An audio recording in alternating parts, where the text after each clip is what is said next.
Every year on April the 2nd, Argentines paid tribute to their soldiers who died in the 1982 conflict with Great Britain over the Falklands, or as they're called here, the Malvinas Islands.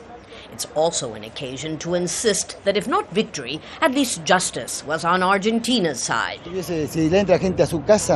If someone barges into your home, you would do everything possible to get them out.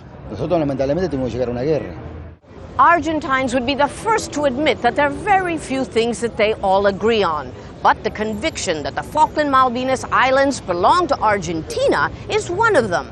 Nevertheless, as time goes by, the less that Great Britain and the residents of the disputed islands are willing to even contemplate a serious negotiation over the sovereignty issue.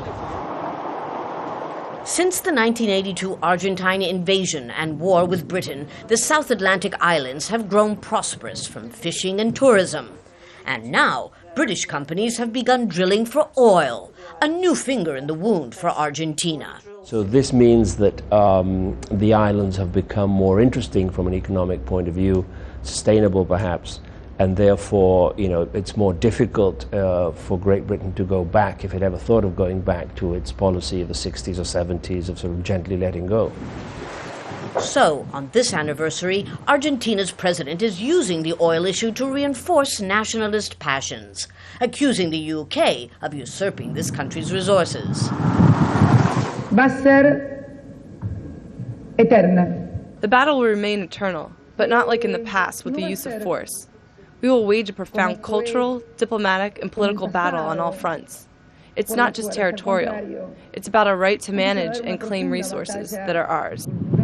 This week it was announced the oil discovered so far is of poor quality. But should prospects improve, some believe it could present Argentina a unique opportunity to go beyond rhetoric. It might be an opportunity for Argentina to go into some sort of joint venture in some of these sort of oil fields with other companies, or it could go into its usual pattern of just complaining and becoming more frustrated and not really having much of a strategy. And given the objective realities, that's exactly what many Argentines are hoping for, that their government come up with a more productive strategy to deal with what for Argentina is a foreign policy priority. Lucia Newman, Jazeera, Buenos Aires.